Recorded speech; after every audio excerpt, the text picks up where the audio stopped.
We're good. Okay, are you ready? Yeah. Okay.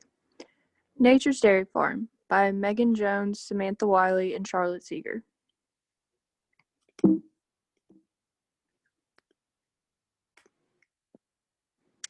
Our Nature's Dairy Farm profile. We are located in Clark County, Wisconsin, which is seen to the right. We're part of the Fluid Market, and we are going to use the Dairy Farmers of Wisconsin Milk Processor.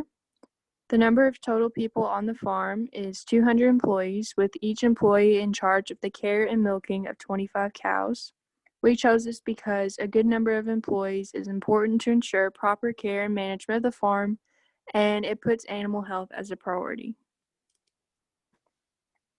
Ages and numbers. For our calf pre-weaning, which is birth to 56 days, we have 460. For our calf post-weaning, which is 2 to 13 months, we have 2,530. Heifers is 13 to 16 months, and there's 690. Pregnant heifers is 16 months and up, and there's 1,840. For our dry cows, which is 16 months and up, we have 1,000, and for our lactating cows, which is 16 months and up, we have 5,000. For our pre-weaning calves, like she said, we did birth to 56 days. We have 57 newborn calves, and then we're going to separate them for the first 7 days of their life in their own calf hutches on straw bedding, and we're going to feed them Cassin-based milk replacer twice a day.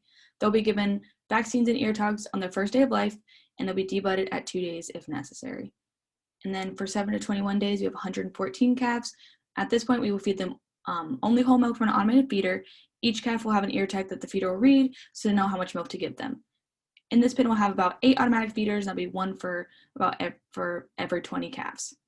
For 21 to 56 days, we have 289 calves, but this will be broken up into a group of 114 calves, which are 21 to 35 days, and 175 calves for the 35 to 56 days.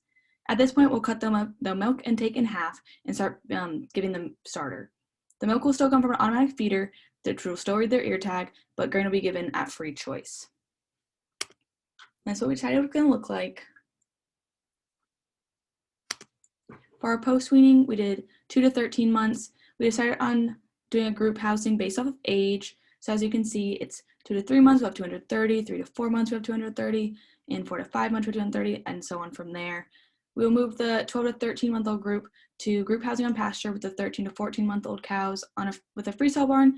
And at this point, the cows will be fully weaned and eating only grains and forages. This will still be given from an automatic system, so we can still track the intake for our calves and see how they're doing. Our breeding age is 13 to 16 months. As I said before, we're going to have our cows on pasture with a freestyle barn, and we're going to do a 2-row pen with tail-to-tail arrangement. We do have a handling barn, so that's where we do our AI if it can't be done in the freestall. This will be separated into 2 groups, the 12 to 14 months and 14 to 16 months. Each will be 460 heifers. Precision technology here is very important, so we decided to do the heat watch by cow chips. We have a lot of cows and they're on pasture, so this will give us notification on which cows are in heat so we can be ready for that. And then all of our cows will also have collars and ear tags. This will also help us see signs of heat so we can see decreases in movement, decreases in eating, and stuff like that. For our milking and dry cows, we do have 6,000 of them. We have 1,000 fresh, 4,000 mid-lactation, and 1,000 dry. We decided to split these animals into 12 different compost barns, 500 in each barn, split 250 on each side. We also decided on a center drive-through with the feed alleys of 12 feet and access to compost bed every 50 feet. Water will only be accessible on the feed alley side. We decided on 37.5 feet of watering tank on each side of the barn. Something very important to us is ventilation with high volume fans and curtains to protect from the weather. Wisconsin can have some really bad winters, so these are very important on keeping the cows happy. We did decide on no headlocks because we have a lot of cows and it'd be pretty expensive, but we do have a feeding bar and the handling barn, as I said before.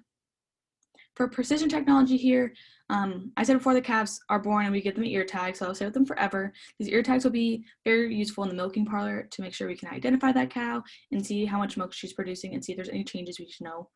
And then we do have also the collars to help track the movement of the cows and their eating behaviors and make sure that they're healthy. And if there is a problem, they'll let us know. And then for the dry cows that are 2 weeks of calving, we will have a cow call calving detector that's inserted. This will tell us when the calving process has begun. Since we do have 1,000 dry cows. This will really help us out so that we can have healthy calves. This video is how it's going to look like. They are pretty big, but this is important for not overstocking them and keeping our cows very happy. So to look at our milking parlor, we have one large parlor with 2 rotary units that each are able to milk 60 cows at one time.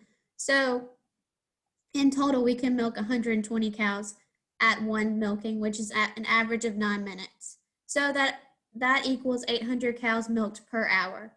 So when you look at overall, that's 6.25 hours to milk the entire lactating herd, which is 5,000 cows at Nature's Dairy. We do 2 milkings a day, and after each milking, the facility is cleaned to ensure the health of these cows. So to get into some of the benefits is why we chose the rotary milking parlor, is that the platform is operating at a continuously constant speed, which controls the pace of these operators. And so that speed can be adjusted based on the group's milking ability. Each cow is provided with equal time for milk out, as well as her own stall, which makes everything consistent each time for the cows. And then finally, the cow traffic management is very easy with a single entry and exit lanes. So when the cows are leaving the milking parlor, it can easily sort them to their necessary barns or the treatment area that we have as our hospital barn. So to get into milking management, for each of the rotary units, we will need a minimum of 5 workers, one for that is responsible for cleaning the debris off the teats from the outside, another one on the pre-dip solution, another one for attaching the milking unit to the cow, another one for post-dip, and then finally just another person to kind of oversee everything, make sure everything's working correctly. So to get into a little bit about the pre-dip and post-dip, this is crucial to ensure the health of the milking herd. And so to do this, the cows go through a whole udder step process where first we clean the udder free of debris from outside. We strip each of the quarters.